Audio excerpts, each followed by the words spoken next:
I think a lot. I think that's what our offense is built for.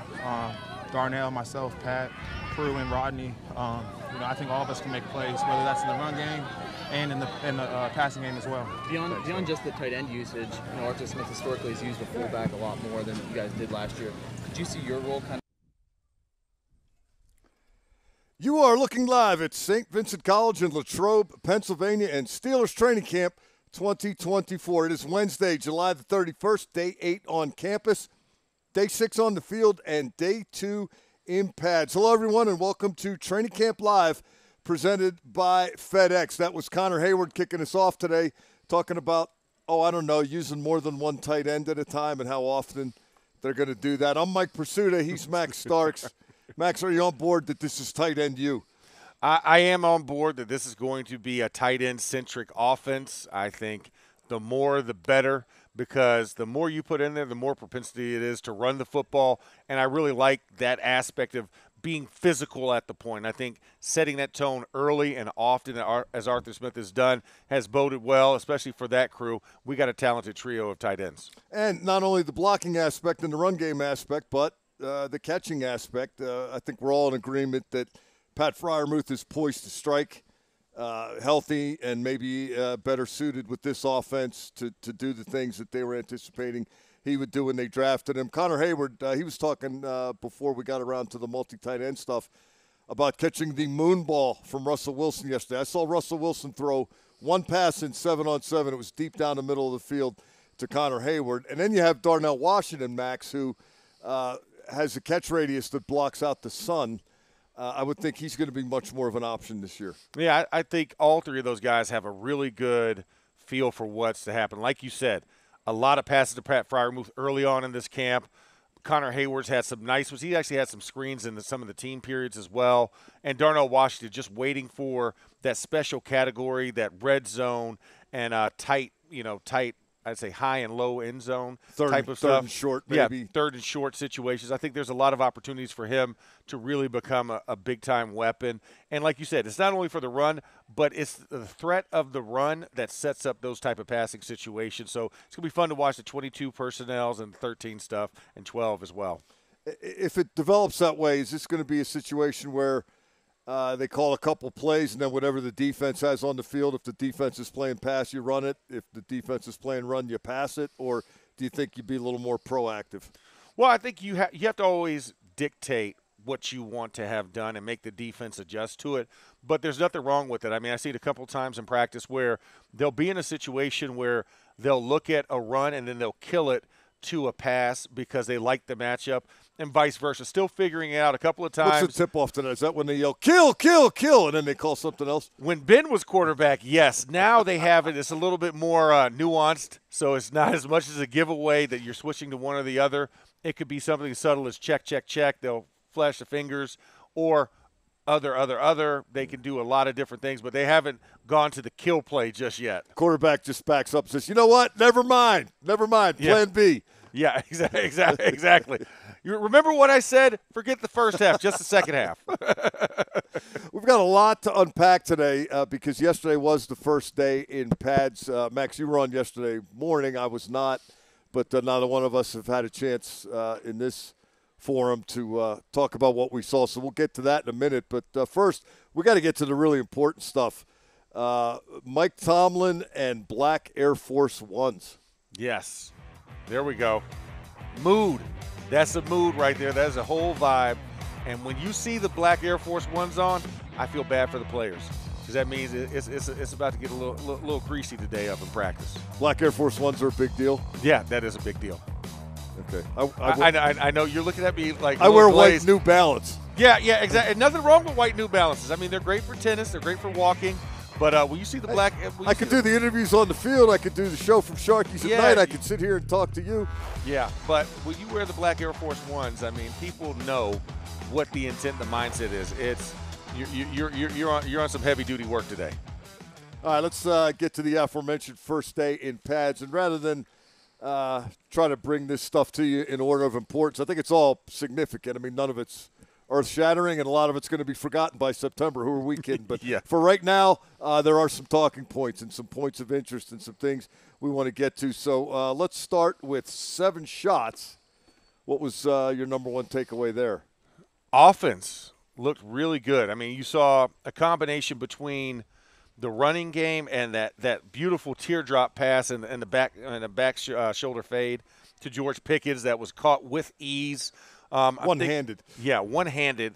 I mean, becoming Circus George as we always know him to be.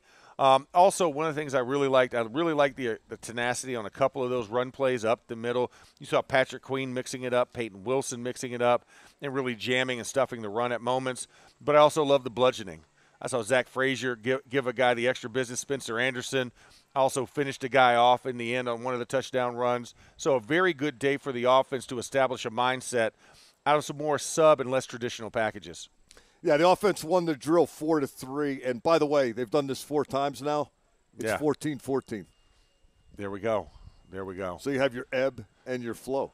There it is. And the other thing is, for them to get to that, they had a 5-2 day on Sunday to kind of get them back in the competition. Yeah, they've been playing catch-up. So good that they're finally with it, and we'll see what the rubber match is today.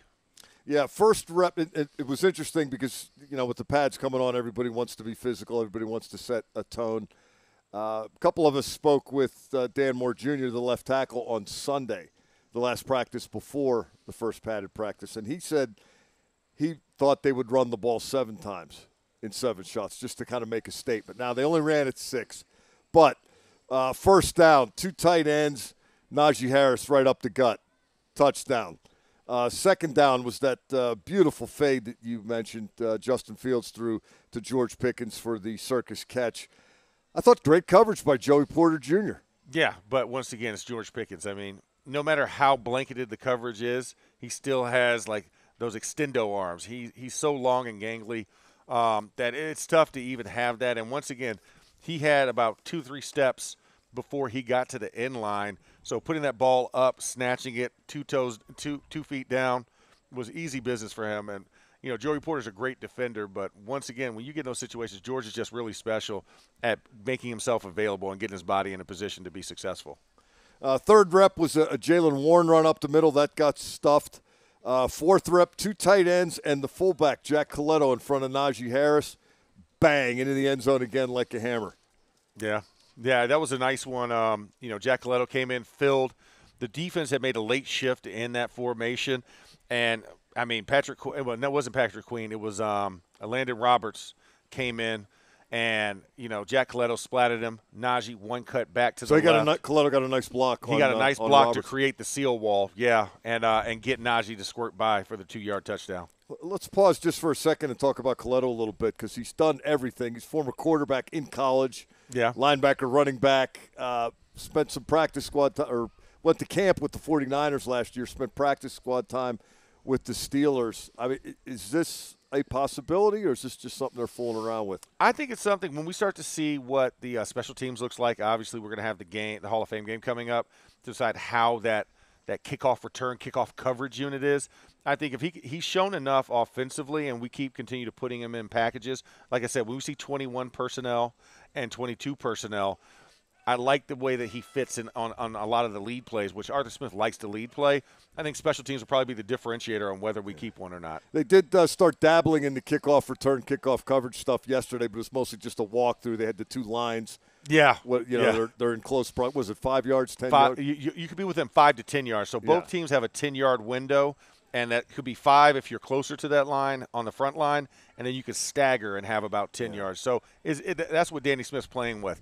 How do I create the stagger on the coverage unit so it's not just one line? And then for the return unit, how do I utilize all the guys lined up? So there was a lot of towing, a lot of talking. Danny Smith getting in there and a lot of walking and redo through. it. Yeah, a lot of walking through on that. Although it's funny, Coletto was a part of that. Yeah, he was. He was on the front line of the return team. Tyler Matakevich is back with the Steelers. I ran into him in the cafeteria yesterday and asked him if they've got this stuff figured out yet, and he just started laughing. Yeah. And I told him probably more people are going to watch the Hall of Fame game than ever before. And he said, I'm absolutely going to watch it, and I've never watched it. Yeah, exactly. I mean, who is it? The Texans and Texans and Bears. Bears. Caleb Williams is not even playing. They get the first crack at at solving this riddle. Yeah. And then just yesterday, new rules came out for the onside kick. It's illegal to do it before the fourth quarter. So any of those second quarter, like change of possession things, that's an illegal play before the end of the half. You cannot do it until the fourth quarter. You must state to the referee that you are going to do an onside kick. And I believe there was one other penalty involved in the onside kick, and I'm trying to remember what it was. I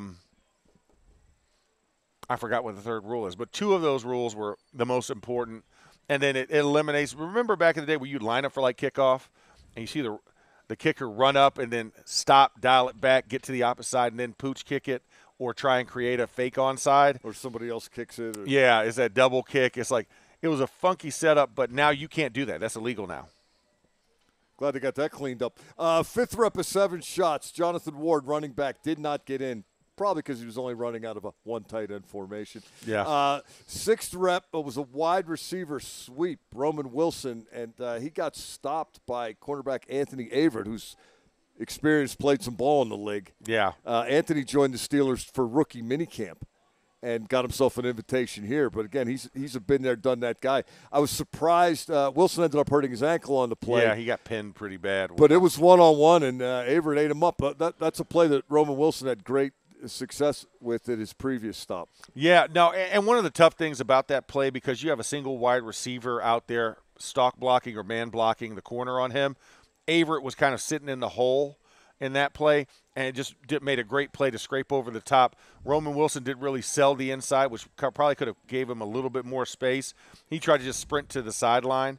But, stalemate with the wide receiver caused him to bow it a little bit, which allowed Averett some time to close in and make the play. And then the last rep was a thing of beauty. A bunch of tight ends, bunch of big guys, and Justin Fields decides to pull it out, and he got around Joey Porter Jr. with ease. I asked him after practice what's the percentage rate of him scoring in those type of situations. He said, well, if I get out there and I have a good look at it, it's pretty high. Yeah. No, I mean, it was a beautiful thing because you had a 3 tight end look to the left side, then a shift brought all 3 of them in. So that put Joey Porter on a very tight angle because he had that outside tight end to the left. And once you key in to look, because everybody's thinking run, right? You see 13 personnel, you want to run. And then at that point, Justin Fields looked over the corner of his eyes on that back little boot, and usually it would have probably been a throw out to the right, like an overload screen. But then he saw that he had the angle on JPJ, and he just turned the jets on, and there was nothing you could do. I don't think there's anybody there to throw to, right? It was just not on the left side. No, yeah. Everybody was going right, and even the 3 tight ends that were lined up on the left, you had 2 wings and 1 inline tight end, and they all pushed down to the right. It's usually supposed to be like a sprint out or some type of toss back across the middle if he got open in the space, but he had enough green grass. He just went ahead and just made it happen and put a punctuation mark on the drill. We saw Russell Wilson a moment ago. He's back down on the field today, back in the helmet. He was out there yesterday. Max, I saw him make 1 handoff in 11-on-11 play, and I saw him throw 1 pass in 7-on-7, the moon ball, as Connor Hayward called it, that went for a big completion. Not sure if he did any more than that. If he did, he didn't do much. Yeah, he did a little bit more. 7-on-7, I think he had about 4 reps when I watched the film. And it was more shorter passes, so kind of just blended in with everybody. Like he was just running in and quarterbacks were changing out. But you're right. One handoff in 11-on-11 team, then the special category, which was like first down runs and everything, he had another handoff there. So he had 1 per period. Okay. Then the bulk of his work actually so came in the about 7-on-7. 6 reps maybe. Yeah, about 6 to 7 reps. And what really got my attention, and maybe it's because I'm looking for this kind of thing in terms of his leadership style and how he's going to interact with these guys, he threw that long pass to Hayward. That was the last play of the last 7-on-7. Yeah. And then they, of course, ran down and celebrated it and did all the stuff. But then the last team period is going to begin, and Russell Wilson presumably knows he's not going to be in this. But as the linemen are coming out onto the field, he's chatting everybody up and clapping his hands, let's go, and like kind of working the room. He's just an engaging kind of guy, whether he's actually the guy or not. Yeah, well, one of the great things about him, he uses leadership in a positive way. Even if I'm not going to be in charge, I'm still going to show that I am in charge. And that's one of the personality traits we've seen from him since the beginning of camp, since OTAs. he's always the first one out there talking to his guys, keeping them motivated, keeping the morale high for all the guys on the offensive side of the ball. That's a great thing you want to see, because I feel like as we progress through this, today I'm sure he'll get probably maybe a couple more reps. But really, I think it's gearing towards Friday Night Lights and him really coming in those team drive segments. It's going to be really imperative and really important for him to work on his timing and getting used to the rhythm of the guys and getting a chemistry with the offensive team. Mike Tomlin had said in the spring and again at the outset of camp when everybody showed up here that Russell Wilson was in the pole position. He's not the anointed starter, but he's get the first crack at it. QB1 right now. There's been some national speculation that this is going to be a real fight. I don't think it's going to be. I think it's Russell Wilson and then Justin Fields, and that's the way they're going to start. How do you see it, and is any of what has transpired to this point, Fields getting this extended opportunity to run the first team, is that altering the dynamic at all? I think it's helping the dynamic. I don't think it's altering it. I think, when you have a guy like Justin Fields coming in here, the job is we want him for the next couple of years to go. And Russ was an immediate fix for the quarterback deficit that we had because we had nobody in the quarterback room. You needed somebody, you make this move. And Russell has a wealth of experience and a lot of success as a starting quarterback. So the resume already speaks for itself. The engagement that he's had, the offseason throwing camps that he's had out in California with he's acting the like receivers. a starter. He's acting and going through the paces as a starter. And do you see the guys responding to him as if he's the starter? I think you see when he's up there gassing up guys, you see engagement. You see the guys like all the way involved with Something him. Like gas bag or gaslighting. Yeah. Gaslighting in a positive way. But no, that's what you meant. So that's one of the things I really like about it. And when you talk about endearment, like he endears the offense. They look up to him. Like a lot of, especially as young as this offense is, like guys have seen him win Super Bowls. He's seen him win a lot of games. And, that kind of cachet and mystique that he brings automatically creates his credibility when he speaks in the huddle. So guys are engaged with him. He's a natural leader. So I think right now the reps are helping Justin get settled in this system. But at the end of the day, I think Russell Wilson's always going to get the first crack at that starting job. Yeah, Fields talked about that a little bit yesterday, Max, just how appreciative he is that the guys can hear him in the huddle and see how he operates and get to know him as he gets to know them. He said, I'm glad it first time's not in a game. Yeah, exactly. I mean? Not like what was the guy from Minnesota, the one we had here for a long time, the quarterback. I forgot his name. He went to like Arizona, like after a week, and he was starting, and then he went to Minnesota, and the guy got injured. He had to jump right in. Josh Dobbs. Yeah, Josh Dobbs. Yeah, he's not getting a Josh Dobbs type of situation where you're just thrown into the fire. You're getting a chance to hear his cadence, hear his pace, see how he works, how he likes things blocked up, and get a feel for where he moves in the pocket and when he takes off. So it's always good to gain all of those kind of plot points for experience for the offense, just because you never know what's going to happen, right? Attrition happens in many different ways, and with a new squad, a new offense, you want to hear as many voices so it's not a shock to the system on game day. Fields said he thought that was his most consistent day yesterday. Yeah, I would asked agree. him about that. Would you?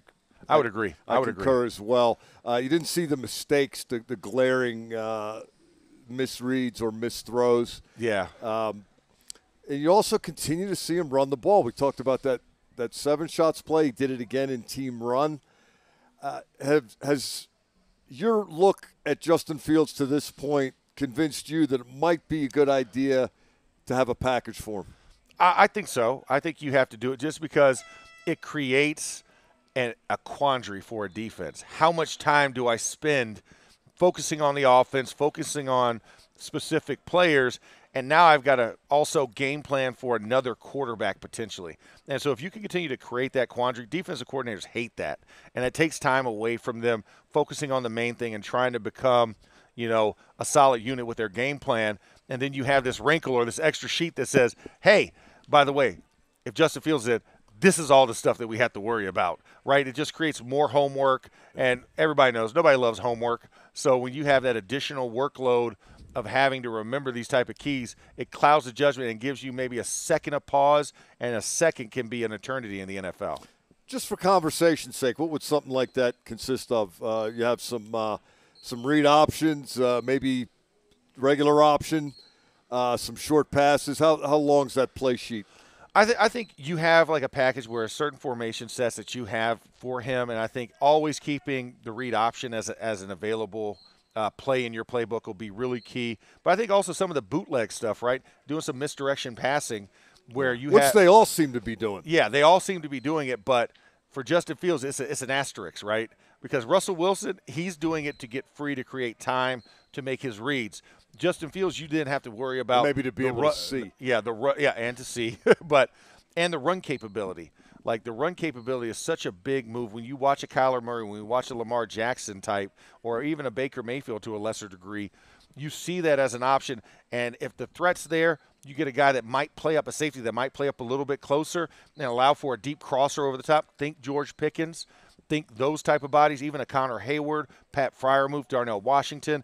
If that safety creeps up, bang, I can hit him. But if he stays deep, I've got a lot more green grass to work with. So it puts guys in a quandary. I think that's the type of stuff that you look for Justin Fields. You know enough about the guy in the mustache and white Steelers hat to have a beat on whether or not he's thinking what we're exactly. thinking? I mean, he looks like our producer, Gerard Schaefer, like they went to the same barber shop for that mustache. But Arthur Smith, I had a chance to talk with him a little bit, and I've had a chance to get to know him, and he's a really great guy, and I love the way he thinks. He loves the tight ends, like you said. He loves a very heavy run influence. I'm not going to say heavy run emphasis, but a heavy run influence because he knows what that leads to help his quarterbacks out, right? It leads to deeper passes in the game. If you can establish a run efficiently, that teams are going to have to play closer to the box, which allows guys to get over the top of coverages a lot more easily.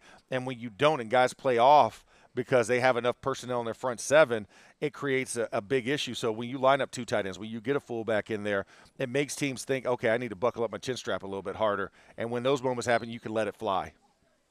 Did you know much about Justin Fields before he got here? I mean, we all know his statistics. We know the record in Chicago. I've been blown away by how comfortable he seems in what would seemingly be a pretty tumultuous spot in his career. Former high number one pick. It didn't work out to the Bears' satisfaction. He ends up here. Mike Tomlin has referenced him as scalded, along with some other people, Arthur Smith included, Russell Wilson included. And, the implication there is there's something to prove. But Justin Fields, to me, is confident and a guy that seems to have a grasp of where he's going and not the impatience to get there right now. Yeah, no, I've had actually a couple of games. I had a couple of games of Justin in college when he was at Ohio State, and I had a couple of his games as a Bear. In fact, I had his last game as a Bear up in Green Bay in Week 18. I was there for that call right after our Baltimore game. I saw too many of his games at Ohio State. Yeah. Well, listen, Sparty's sitting over there proud. I see he got a hanger for it and everything. So I know that you are not the biggest fan of what he did in college. But, I actually told him he's one of the people I was most happy to see leave college football in my life. Proper statement for a lot of people in the Big Ten. I'm sure Michigan appreciates that too. So not just your school, but the other school, that blue one.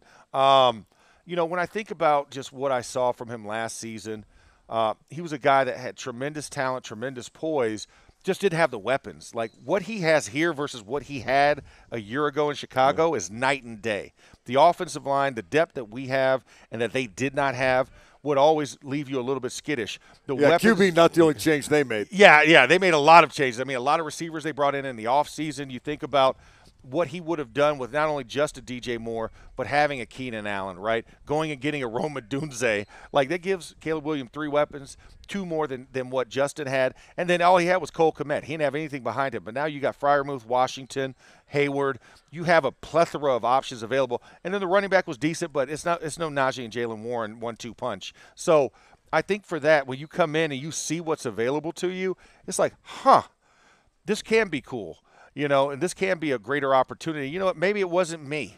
Maybe it was the system and what they wanted. You get a new GM in, you get new head coaches, new offenses, and you're adjusting every year. And he kind of just becomes a square peg in that system. And they're looking for round holes. And, all the best to Chicago. But thank you, Chicago, for bringing us Justin Fields. I'll tell you another thing I like about both of these guys, and this is just a selfish media guy angle, but they're approachable. Yeah. They don't have a day when they speak. Like, Yeah. something happened in practice yesterday. Threw that beautiful fade to George Pickens. He rolled out and ran it into the end zone. He had just spoken to the media a couple days ago, but I wanted to ask him about those things. And I went up to him and said, Justin, do you have a second? And he said, yes. Yeah. Russell Wilson talked yesterday. He talked a couple days before. They're very approachable and open. I guess you'd consider, if you're a player, leading through the media. Yeah. Right? Trying to get your message out there and Yeah. trying to reassure your guys or trying to inspire your guys? Well, it's also a holistic approach, right? Because that's a part of the job.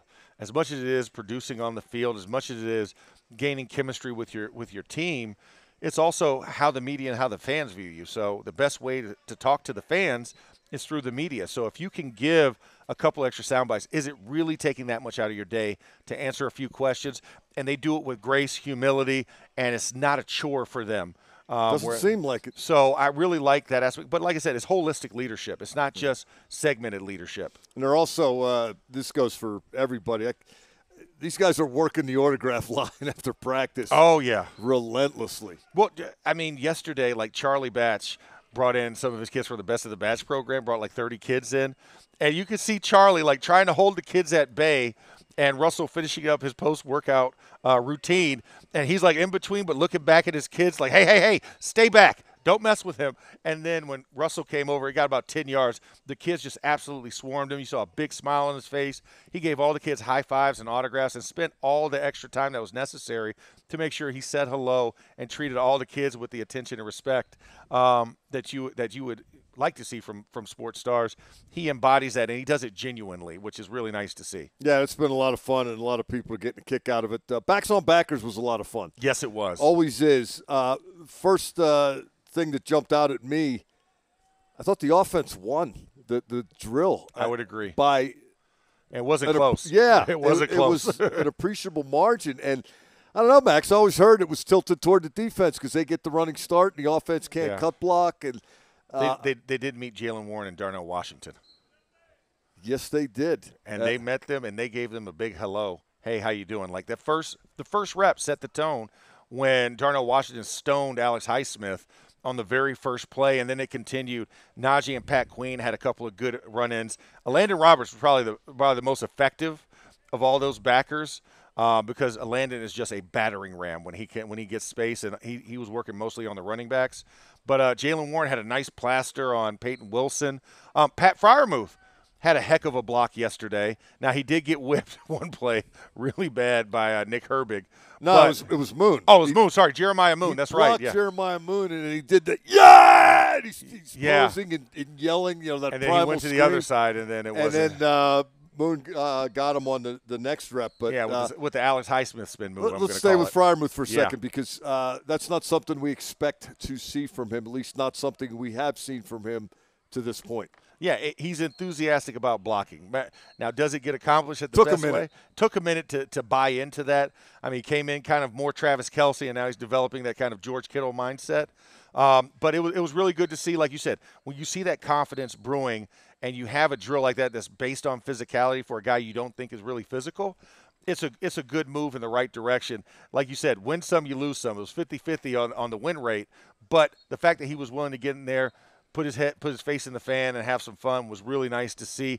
I thought another guy that had a really good day, Shampkin, had one good block, then he got blown up the next play. But Shampkin came in there, showed he's a willing blocker as well. And I think when you see guys with that energy and that mindset to come in like, hey, I'm trying to be the best I can. I'm trying to show my teammates what I can do. I thought it was a really good showing for all the guys involved in that drill yesterday. Yeah, the Freiermuth thing got my attention in particular because I think he was exulting in that moment because he wanted it so bad. I don't think he was trying to rub it in the defense's face or talk smack. He's like, I've been working on this, and I did it. Like, I blocked him. I blocked him well. And he did it away from the defender, right? When he did it, he was looking towards his teammates behind him. Yes. So it wasn't like in the face of Moon. That's right. Which I think also like is a sign of respect when you're thinking about that. Oh, I noticed that back anywhere. That is the back of James Harrison we have on the screen right now. Talking with scout Kelvin Fisher. He's also blocking out the sun. Yeah, he blocks out the sun naturally. You see him with Ike Taylor, one of his former teammates, his son right over his shoulder. We love when the vets come out here and the alumni and legends.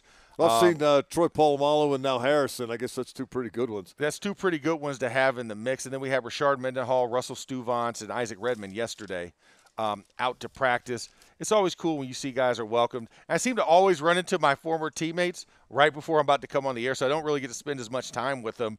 But it was good to see James in the hallway on the way to the tent here. And, you know, just doing great. He just got off of a family trip where he took his boys up to Alaska. And he says they're trying to do it like every other year. Where I always they go wanted to go there. Haven't gotten it done. I know yet. they did a seaplane. They were staying at this little island. I mean, it was pretty cool what he was able to do with them. And I think that's always fun when you see guys engaged in doing a lot of different things and letting us know what they're doing post career. Because obviously we know he does the TV stuff. He had a television show where he was a wrestler, and just some of the things he does on social media. But it's always good when he comes out and wants to spend a day or so with the guys. A couple other prominent visitors that have made their way to St. Vincent so far. Nico Harrison, the general manager of the Dallas Mavericks, and his head coach, Jason Kidd. Yep. And, of course, the incomparable Smokey Robinson. I mean, and then did you hear the interview that Smokey did afterwards talking about how much of a pleasure it was and how he looks up to Mike Tomlin and how special it was to finally meet him in person? I mean, hearing a legend of his stature talk about Mike T in such a great vein is special when you think about that, because I have to know, Mike Tomlin is a big Smokey Robinson fan, and so for him to come out to practice and spend time with the team, that was pretty special. I saw him in the lunchroom. And, I mean, listen, Smokey Robinson still looks great for his age, still moving around. He did a concert the night before in Pittsburgh, so I'm sure he had a little extra time. He was with Kevin Colbert. But, yeah, the stars have definitely been out early and often, and like you said, not only of the gridiron but in other walks of life. Some more backs-on-backer stuff that we mentioned. Darnell Washington blocking out the sun. That's kind of my catchphrase today. Yes, it is. He was very good at it. And, the Najee reps that you mentioned against the Landon Roberts, I wanted to follow up on that. Yeah. They went at it 4 times. Yeah. I had him at 2-2, but Harris, I think, 6 reps in the drill. He also actually got tackled in team run. Yeah. Don't always see that. I mean, no, you sometimes don't. they do live tackling, but not always with the guys. Yeah. I think Najee Harris's compete level in the early going here is evident. Yeah, no, I think he's fighting for a spot to be that starter in this Arthur Smith because he knows what's on the other side, right? If you get the lion's share of reps, you're going to have success. And I'm sure he's talked to his other alumnus and former pal, Derrick Henry, about what Arthur Smith brings to an offense and a schematic. So it was probably like go out and prove it. And I think he's been doing that day in and day out in camp. I mean, last year. You think those Alabama running backs all have kind of a text chain going, or maybe just a smidge. I mean, when you've had literally one go in the draft, I felt like once every year for the last 10 years, and they're all over this league. I think you have to think that that's a very special group and fraternity of guys, especially when you go through the college process like you did, very similar, all under Saban. You have to be able to lean into that experience and talk to your buddies. The other thing, you mentioned Jaylen Warren and Peyton Wilson. That was a split, although the victory for Warren was stop now. He delivered the blow, which I think that's one of the reasons he's effective in that drill. Yeah. He doesn't sit back and wait for it. If he gets an idea where you're headed and he thinks he knows what you're doing, he's going to bring the fight to you. Apply pressure immediately. And he stopped Peyton Wilson cold. But the rep before, one of the better spin moves I've seen from Peyton Wilson. And also on a couple earlier reps, 2 different players actually held him. At one point, Mike Tomlin yelled, "Don't tackle." Yeah. So Peyton Wilson's speed and quickness and burst, those things are all real. Those all are real. Like he's coming to us as advertised, right? He was a guy we said he's going to be fast. He's going to be effective. He's a tackling machine. He has a nose for the football. All of those things so far have been evident with him and the way that he's played in these early goings. Now, it's going to be interesting to see second day of pads, right? I always like to say, I love the first impression, but what's your habit? And the habits are built in the second day. So to see how guys either had a great day or a bad day, how they rebound from that, and how they stack days. Not like, hey, I had a good day here, bad day here, and it's back and forth. You want to see, hey, I had a good day today, I had a great day today, I had another good day, and you want to see them stack those days consistently. And I think that's what we're getting an opportunity to see with pads on. Wilson talked Sunday about getting his most extensive work with the first-team defense at nickel with Patrick Queen. Yes. And yes, we talked about this. He glorious. He kind of, he said he was humbled by it. You look over here, there's T.J. Watt. You look over there, there's Patrick Queen and all that. But he's also ready, willing, and able is what he said to take on any role they give him. Yeah, that was a great interview he had. He talked about whatever role they see me in, whether it's special teams, whether it's hidden nickel, base situations, or even just holding the towel, right? I mean, he's like, he wants to do whatever he can to help this team win. And that's the type of mentality, all rookies should take. And I think for the most part, most of them do take. But that when you believe it and you're playing as such and you play every rep at a high velocity, whether it's with the first team, second or third teams, I think that's a testament to just how he's mentally approaching this and also to how he was raised. It's just work hard. I mean, the guy gets out here for 25 minutes and does a warm-up routine before team stretch just to make sure that everything is in place and that his ritual is intact so he can go out and be the best player he can be. The guy you saw a moment ago, T.J. Watt, did not participate in backs on backers. No, I think that's good for the backers. No need. Or for the backs, yeah, I mean. you don't want to kill their confidence. No, and usually, T.J. Watt's used to 2 or 3 guys hitting him. One-on-one seems like it's too fair. If it's T.J. Watt, it's going to be backs on backer. Yeah, backs on the backer. Multiple of them, one of him. Yeah, exactly. You're going to see a tight end, first level, and then a chip block from him, and then maybe a late ad by an offensive lineman. T.J. Watt, he also had a good day in the pass rush drill as well.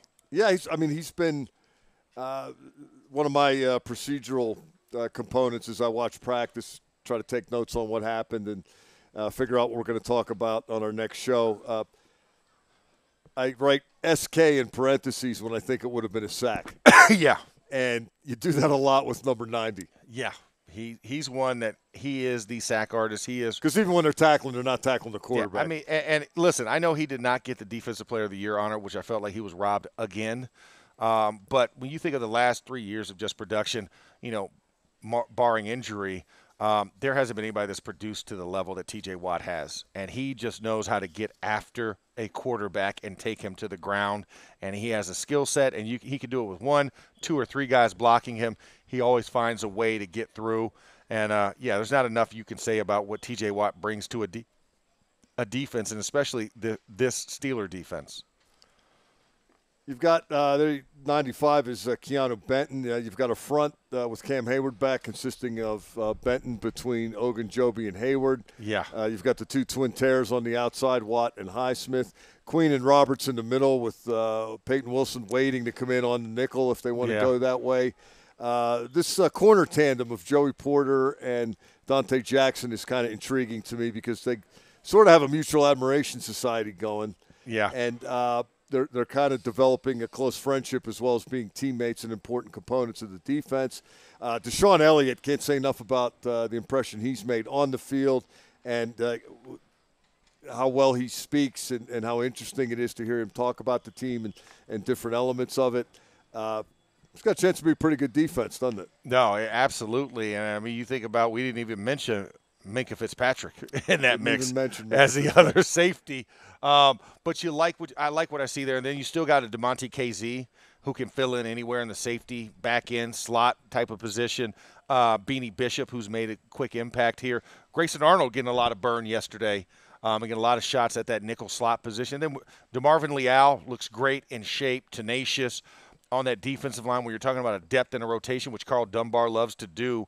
I mean, you have to be really excited. Nick Herbig, right, as the backup to the Twin Terrors. He's a tiny terror that comes in as a change-up guy.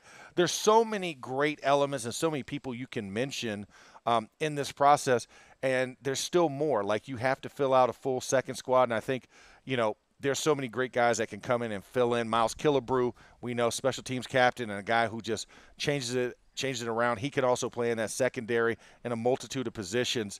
It's just a lot of depth at this defense, and that's something we can't say that we've had over the last couple of years. Obviously, when Stephon Tuitt retired early, that was a blow, and they were kind of reeling to figure out who can they get. And then Montravius Adams, who we ended up getting midway through the season, that year, has been a mainstay on this defense. He's a guy that demands time on the field as well. So a lot of good problems to have defensively and a very good squad when you just look at even just the starting lineup. You mentioned Grayland Allen, Grayland Arnold, number 35. He's running second nickel right now. They got rid of Josiah Scott, who was actually first nickel in the spring.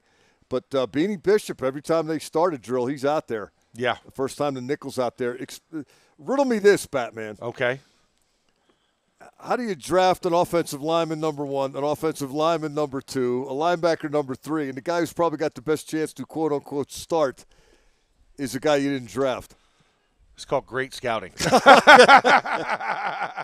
I think because when you do By the way, I think I short-shrifted Alfred the Butler the other day. yeah, you did. I I was a little heartbroken by it. I want to correct myself. You Yeah. were right. I was wrong. Yeah, no, he did more than what people like to think. And as an avid comic book fan, especially with DC, I mean, Alfred got Batman out of some hairy situations. Yeah. Subtly. Didn't take a lot of the credit. No, he didn't. Wasn't in the because he's a limelight. good butler. Yeah. He's a good butler. You always defer to who you're working for. But no, it was something that I look at, just how Beanie has approached it. He's a guy. Suddenly you look at his film, 50 tackles in the slot. He wasn't asked to play press man. He played off coverage in the zone, but led the country in pass breakups. That's no small task, especially when you think about how much colleges pass it in the Big 12 of all divisions Did they pass of a football. little bit? They pass a smidge in the Big 12. And, he took that defense just by his presence and what he did work-wise. Was one of the tops in the country in interceptions, had 4. He took them from in the 100s into like the top 20 in 1 year because of the work that he did on the field. So I think kind of got overlooked. And luckily for the Steelers, having great scouts that could identify talent, get this kid in here. And you're right, undrafted free agent that might get some first-team reps early on in the season. Well, I think he was what you might call a preferred walk-on or a priority free agent. He wasn't. Yeah. He wasn't just, hey, we need 8 more bodies to fill out the camp roster. No, let's get he got a corner. signing bonus. Yeah, I mean, this guy was targeted, but he's kind of part of the new wave of players that's coming into the NFL now post-COVID. 4 years at Western Kentucky, a year at Minnesota, and a year at West Virginia. Yeah. This guy's played a lot of college football. He's seen a lot of ball, seen a lot of passes, and he's one of the guys. Actually, I had him when I was covering Western Kentucky as a Conference USA announcer. I had Beanie Bishop, and it was just like he was just like a freshman, but the kid was playing, and you're just like, okay, well, we'll see in a couple of years, and now he's a Steeler. So, tremendous kudos for him for moving around and taking advantage of the opportunity to have the transfer portal, to be able to have the extra years of eligibility and utilize them to the max, because now he's now on the Steelers squad that you would argue, he has a really good shot at being one of the guys that they depend on this season. And what maybe would accelerate your level of preparedness if you played 6 years instead of 4? I mean, a lot more experience, right? A lot. You've seen things. Nothing looks too fast. Nothing is too big. The moment's not too bright. And that's what he's brought to the table. Like, he gets out there, and you have to look on your card and say, oh, yeah, by the way, he's a rookie, because he is that mature. He brings that type of maturity to a defense and the understanding and knowledge within all those different schematics he played in to know how to fit, how to play it, and know where to be and when to be there. So I think that's something that's a special kudos to him, and that's where more experience in college really bodes well for certain players. Yeah, and his various stops. I mean, Western Kentucky was there for 4 years. Then Minnesota, they kind of run the ball in the Big Ten. And as you alluded, West Virginia, they kind of throw it in the Big 12. So he's seen some things. Yeah, he's got a Rolodex of memories right now that he can now impart when he comes here to the league. There's nothing that says, I didn't see that before. He's seen it all, and he's played it, and he's excelled at it. Defense seems to be coming together nicely. Offense, still some things to resolve, particularly the secondary weapons, although Russell Wilson not as concerned about that as maybe some Steelers fans might be. Here's Russ talking about all he's got to work with. I think the biggest thing is we just spent a lot of time together, me, Connor, the guys, OTAs, getting the extra work before practice, after practice. All that time is time well spent, and it shows up in a play like that, and it was a really good job by him. And there's a lot more, I think guys, Quez Watkins made a big play down the field on the go ball. Different guys made great plays. I thought that Calvin did a really good job earlier in the day, really routing his guy up and breaking outside and kind of put it over top of the guy. And he just has a great feel for the game. So these guys are working their tails off, and it's all things that we practice and they spend a lot of time on. What were you able to learn from the 4 days when you weren't doing as much with these guys? You're constantly learning, you're constantly watching, growing with your teammates and everything else. I think the best thing is the cool part is the leadership part of it and just being with the guys and spending that time and just and that's been the best part about being in Latrobe. Russ, you talked the other day about when you put the pads on, you find out who can play and who can't. When that happens, I mean, even on first, do you watch other guys to see how they perform? Oh yeah, 1,000%. I think, watching Najee run today was pretty special. I mean, this guy's a monster. I remember watching him in college. I remember watching him obviously in the pros. He's had some great stiff arms, some great things he's done. I really love him as a back. He's just so physical. The thing about Najee that's been really cool is his time that he wants to spend together. His time that he came out here. Him and Jalen came out here with me. One night and just they wanted to join and walk through, just go through plays with me, and that kind of time is really critical. I think just that obsession with the game. That's the good part about being out here in Latrobe and just being in the mix of just training camp and learning every day. And so the physicality showed up today. I think you saw that from Najee, you saw that from Jalen, our offensive line. There's more of that Russell Wilson energy, that Russell Wilson experience. I mean, just ripping off names, right? I mean, he's just showing, I think to everybody that, hey, I have a close relationship with these guys. I know these guys. I'm learning these guys, and able to just rattle that off during an interview and think about key points within it and highlight those things, I think is really special. And that's something that, we haven't seen for a couple of years here in Latrobe, and especially out of the quarterback position. Of course, they've just gotten started with 7 shots behind us. We can't show you that live.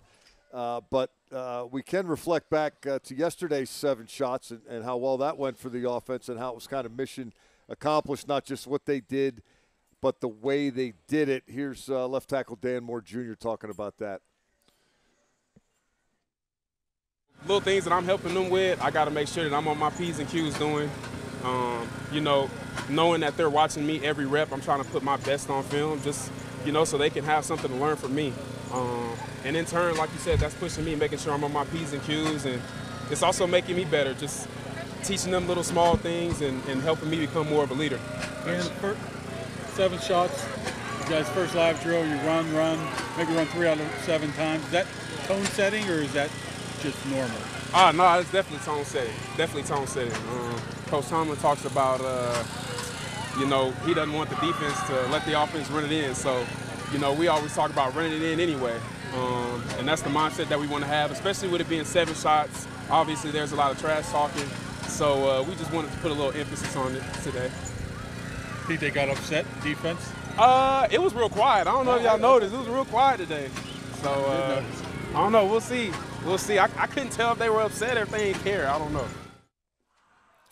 Max, I wasn't a part of that group interview with Dan Moore, but he was on my list of guys I wanted to talk to, so I caught up with him a few minutes later, and he said the same thing. Did you notice how quiet it was from the defense? He said, I wondered if they showed up. Yeah. It was so quiet. I mean, listen, when you put exclamation points, you start hammering guys, like you said, with the run game and then changing it up once they overcommit. That's what you want. You want a defense, quote, unquote, on their heels. Even though they're going forward, they're on their heels because they're trying to guess what the team is going to do, whether it's a 13 spread that then tightens up or whether you have 2 tight ends and one guy's in the slot. Your personnel mismatches, like trying to create that quandary for a defense. They did a great job yesterday, and today we hear a couple of oohs and ahs. Not as much excitement on a touchdown play that we got a day ago, but still a lot of fun. And Dan said it best, you want to come out there and you want to establish yourself, especially the first day in pads, and make sure that you're doing all the things necessary to get better as an offense to gain chemistry. You also heard Dan Moore talk a little bit at the beginning of that clip about helping the rookies out, and Isaac Seumalo talked about those guys extensively yesterday. We're talking about Troy Fautanu, the number 1 pick, and Zach Frazier, the 2nd-round pick. Seumalo said, it's 5-wheel drive, but you need 7, 8, 9 on the offensive line and the defensive line. And he was kind of crediting the rookies for the difference he's seen in them between OTAs and now. He thinks they're on their details, they're putting their work in, they're doing their part, but didn't seem particularly stressed about neither one of those guys starting yet. Yeah, no, I don't think there is a stress because when you have depth like we've established here, it's like you're only adding to the group, right? You're not replacing or filling a gap or something that's lacking. I think Nate Herbig has done a great job, and that's what's allowed for Zach Frazier to kind of ease his way into a role. I think also for Fautanu, right? Coming in, knowing that you have a Broderick Jones in front of you, knowing that you get a rep here, get a rep there, make sure that you're getting better every day. And then for Mason McCormick, their 4th-round pick, just coming in, he's behind Isaac Seumalo, right? I mean, you're not gonna unseat that guy, but maybe in a year or two, you learn some things, you start to get better and develop, maybe become a key contributor off the bench and be one of those swing guys on game day. Seumalo talked a lot about Herbig yesterday as well. And when I talked with Nate Herbig in the springtime, he said the vast majority of his center experience in the league to this point was, switching from guard to center in game, having to be an injury replacement, so to speak, yeah. But he also said the reason he made the NFL in the first place was because he proved in Philadelphia he could back up Kelsey. Yeah. He's confident he can play the position. Seumalo talked about how much he appreciates Herbig's ability, as Seumalo put it, to hold up when it hits the wall. In other words, where something goes off script or something breaks down, he doesn't panic. He's able to assess and react and respond. I imagine that's got to be critical at that position. Oh, it's paramount. And we talk about not only making the call, execution, and the finish, but like you said, you have to be able to freestyle from time to time, and you have to be able to figure things out because defenses are always going to show you something that you haven't seen on film. And how you react to those and how you adjust to those things, can you do it cool, calm, and collected? Are you in a panic or are you in a frenzy trying to get through things? And Nate Herbig, because he has experience, is able to kind of just wave and just ride the wave.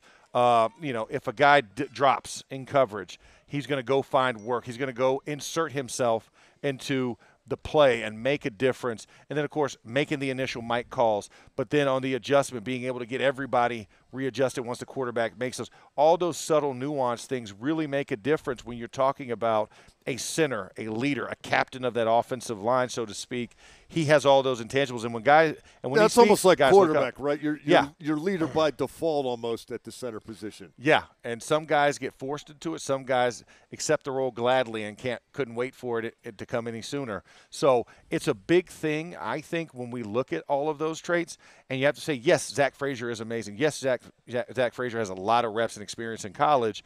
But the center position is very unique in that respect that it not only you have to have the teammates buy into you, the quarterback has to trust you, the snaps have to be efficient and effective, and all of those things kind of create what a good center is.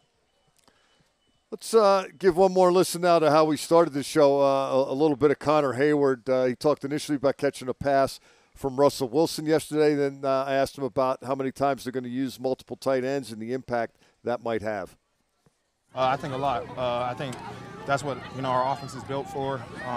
Darnell, myself, Pat, Prue, and Rodney. I think all of us can make plays, whether that's in the run game and in the passing game as well. Beyond just the tight end usage, Arthur Smith historically has used the fullback a lot more than you guys did last year. Could you see your role kind of evolve a little bit and show some of that versatility a little bit more than last year even? Yeah, I want my role to evolve even more, going to year 3. It doesn't matter if I'm playing fullback, H-back, Y, F, Z, with all the, different personnel. I just want to be in the game. I'm not somebody that needs the ball 1,000 times. I can play without the ball, and, I'm going to do my job. But when the ball comes to me, I want to make a play. You mentioned the trust you have with Russ and that Russ has in you. How much was that kind of jump-started working out with him in the offseason? It was from the first day, him, Justin, Kyle. All those extra reps after practice, during special teams, just constantly grabbing us and, picking our brains, seeing what we see, and we're also asking what he sees because they've had so much experience in this league, and, so much success as well, not just experience. Max, our colleague from Steelers.com, Dale Lawley, is keeping track of practice while we're doing this program here, and he reports from 7 shots today, 4-3 in favor of the offense. It came down to 3-3 again, so the starters came back in for the decisive 7th rep. Najee Harris scored behind number 45, fullback Jack Coletto. Hammer time. People might have to get to know who this guy is. You might want to get to know who Jack Coletto is. And once again, just in the vein of if you've been a Steeler fan for a long time, you remember the name Dan Kreider. And Thunder Dan was one of those guys that didn't command a lot of attention, but you always knew that a linebacker was getting a spinal column shortened every time he was in there because he was going to bring the power, and Jack Coletto seems to be in that same vein. They're putting him in an opportunity to make plays. He's doing that and helping his team win. And I can't tell you enough what it means to have the sixth lineman out there, and that's the fullback. He's the sixth offensive lineman. You know, he doesn't get a lot of passes. He might get a little bit here and there, but the guy comes in and he blocks just like us, and so you want to treat him with the same respect. So Jack Coletto making a statement once again for another day in a row of being a valuable piece in that short yardage offense. Yeah, two touchdowns total for Harris, two rushing touchdowns, one rushing touchdown for Jaylen Warren. We're belaboring the point, but I think, you know, there's an old saying, sometimes when people tell you who they are, believe them. Yes. I'm close to thinking I've seen what I need to see regarding what this offense is going to look like. And I'm going to go out on a limb and say it's going to be more than 30 points a game, a lot more. Wow, a lot more often. It's quite a limb. It is, but it's a sturdy limb because I can stand on it. We'll see if you can stand on it. I feel good about it. Trust me, I'll be on the sidelines every game and we'll talk about it. But I really feel good about the chemistry thus far and the cohesion that we've seen so quickly. It can only build from here, and I like what I'm seeing so far. Last thing I got for you, Max, you mentioned the importance of consistency, of stacking days. What's the challenge? Everybody was geared up for yesterday. You're coming off an off day. You're counting down like it's Christmas morning. You put the pads on. You go out there. You're all adrenaline infused and fired up. What do you feel like after that, and how do you crank it back up today when the weather, quite frankly, is oppressive? Yeah, no, this is the moment. That's why we saw the Black Air Force One's tweet by Mike Tomlin. He's going to get after it today, and I think for these guys, the biggest thing is showing me that I'm not a one-hit wonder. Right, show me that I can dive into a full catalog, and that's what stacking days is creating another opportunity to leave another lasting impression. And what you did yesterday was yesterday. What have you done for me lately is what's on everybody's mind, and we're seeing that out here. You got to go stack days because that shows the consistency, and that gains trust from the coaches to put you in the game. That's going to do it for us and this particular edition of Training Camp Live. Don't forget, I'll be back in this very spot at 3 o'clock today. Craig Wolfley will be sitting where Max Starks is currently residing, and we will be going over practice via the training camp wrap-up. That includes an interview with one of the Steelers players from down on the field. Until then, for Max Starks, I'm Mike Pursuta. This has been Training Camp Live, presented by FedEx.